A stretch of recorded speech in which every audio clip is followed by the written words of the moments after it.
Hello everyone. आज फिर से एक नए सफर पर चलते हैं। आज फिर से हम डिस्कस करेंगे जेईई एडवांस के लिए एक क्वेश्चन। देखिए, hydrocarbon A was found to have vapor density 36. It forms only single monochloro substitution product. Compound A is, these are the options. A option है 2-methyl butane, B है 2,2-dimethyl propane, C है 3-methyl pentane और D है 2,2-dimethyl butane। अब देखिए, जिन लोगों ने इस टाइप के क्वेश्चंस किए हैं उनको तो कॉन्सेप्ट तुरंत रिकॉल हो जाता है, बट क्वेश्चन से सीखने के लिए काफी सारी चीजें हैं। जैसे इसमें वेपर डेंसिटी दी है, तो वेपर डेंसिटी का क्या रिलेशन है? दिया है ओनली सिंगल मोनो सब्स्टिट्यूशन या मोनोक्लोरो सब्स्टिट्यूशन। तो कंपाउंड चार ऑप्शन देखना, उससे रिलेट करना, वो सारी चीजें यहां सीखने के लिए। देखिए, सबसे पहले आपको वेपर डेंसिटी गिवन है, तो क्या वेपर डेंसिटी से आप कंपाउंड का मॉलिक्यूलर मास फाइंड आउट कर सकते हैं? ये सबसे पहला कॉन्सेप्ट है। तो आपको याद होगा, इसको रिकॉल कीजिए, मॉलिक्यूलर वेट होता है डबल ऑफ वेपर डेंसिटी। तो वेपर डेंसिटी दी है, उसका डबल कीजिए, मॉलिक्यूलर वेट आ जाएगा कंपाउंड का, ये होगा 72। अब फिर आप सोचिए कि कंपाउंड अल्केन है, अल्कीन है, अल्काइन है, कैसे सोचेंगे? तो देखिए, चारों ऑप्शंस देखिए। कई बार क्वेश्चन में ही सारी चीजें होती है, केवल आपको सोचना है। क्वेश्चन में चारों ऑप्शन देखिए, ब्यूटेन, प्रोपेन, पेंटेन, ब्यूटेन। क्या समझ में आ रहा है? तो जो कंपाउंड है वो सैचुरेटेड हाइड्रोकार्बन यानी अल्केन। तो अल्केन के बारे में आपको सोचना है। तो मॉलिक्यूलर मास 72 है, चारों ऑप्शन में अल्केन है, मतलब ये कंपाउंड क्या है? अल्केन कंपाउंड है। तो अल्केन का जनरल फॉर्मूला आपको याद होगा, क्या है? CnH2n+2। तो CnH2n+2 अल्केन का जनरल फॉर्मूला है। मॉलिक्यूलर मास आपने निकाल लिया, यहां से हम N की वैल्यू फाइंड आउट करेंगे, उससे आपको पता चल जाएगा कंपाउंड में कितने कार्बन एटम। तो ये अल्केन का जनरल फॉर्मूला, मॉलिक्यूलर मास हमने निकाल लिया, डबल ऑफ वेपर डेंसिटी, ये आया 72। कार्बन का एटॉमिक मास होता है 12N लिख सकते हैं हम इसको। हाइड्रोजन का एटॉमिक मास होता है 2 करेंगे तो 2N+2 है, तो 12N कार्बन के लिए, हाइड्रोजन के लिए 2N+2 = 72। इसको आप लिख सकते हैं 14N+2 = 72। 2 इधर जाके माइनस हो जाएगा, 14N = 70, तो N की वैल्यू आ जाएगी 5। N की वैल्यू 5 आई, इसी फॉर्मूले में हम N की वैल्यू 5 रखेंगे। C5H 2 × 5 + 2 यानी ये आ जाएगा C5H12। तो N की वैल्यू सबसे पहले उस फॉर्मूले में रख के हमने कंपाउंड क्या है वो फाइंड आउट कर लिया। C5H12 मतलब कंपाउंड क्या है? पेंटेन। पेंटेन से सोचिए आप, पेंटेन में पॉसिबिलिटीज आपके सामने, ये 3 पॉसिबिलिटीज हैं। 5 कार्बन है तो उसको स्ट्रेट चेन में रख दीजिए, नॉर्मल पेंटेन।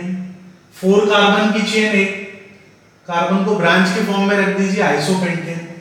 3 कार्बन की चेन, एक कार्बन और बाकी सेंट्रल कार्बन पे 2 ब्रांचेस रख दीजिए। तो जैसे ही पेंटेन आता है, ये तीनों स्ट्रक्चर आपके दिमाग में आना चाहिए। कौन कौन से?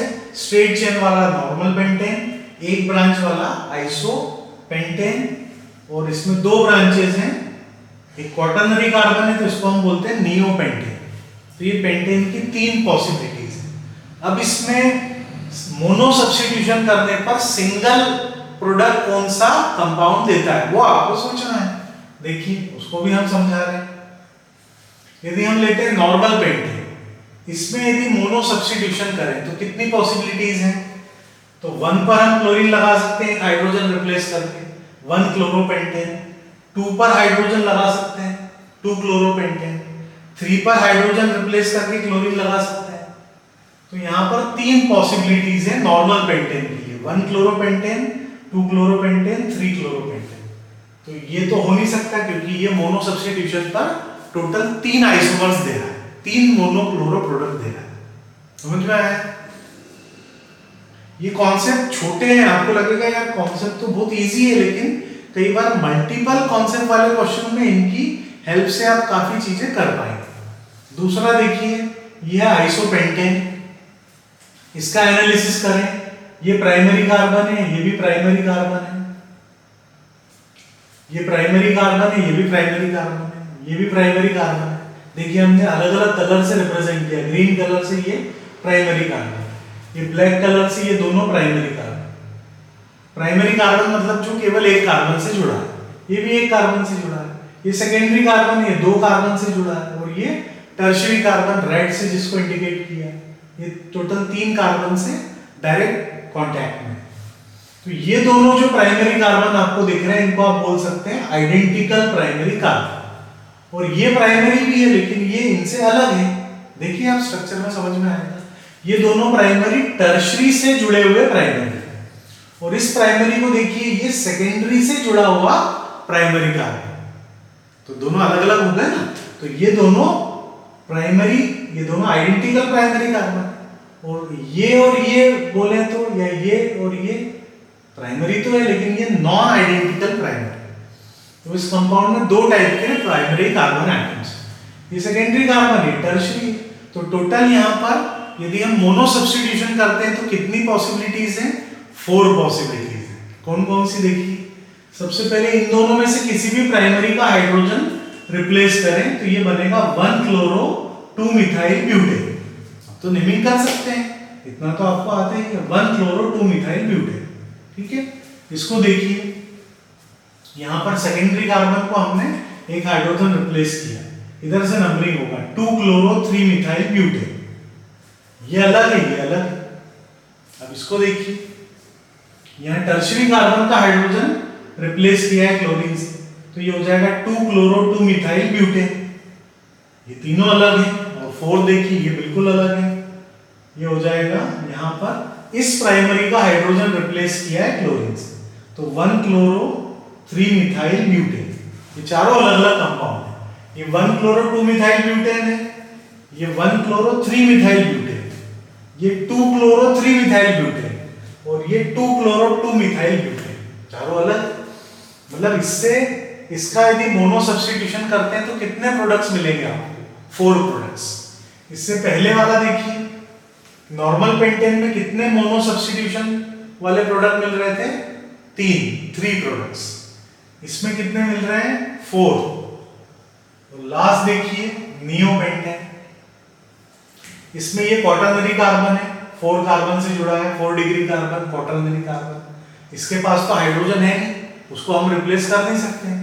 बाकी ये प्राइमरी कार्बन है, ये भी प्राइमरी है, ये भी प्राइमरी, ये भी प्राइमरी। इसमें टोटल 4 प्राइमरी कार्बन एटम्स है, और चारों प्राइमरी कार्बन एटम्स क्या है? Identical primary.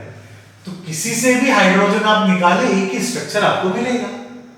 ये इसका हाइड्रोजन हमने निकाल दिया, इसका भी निकालें, इसका कहीं से भी हाइड्रोजन आप रिमूव करें, क्लोरीन से रिप्लेस करें, एक ही प्रोडक्ट आपको मिलेगा।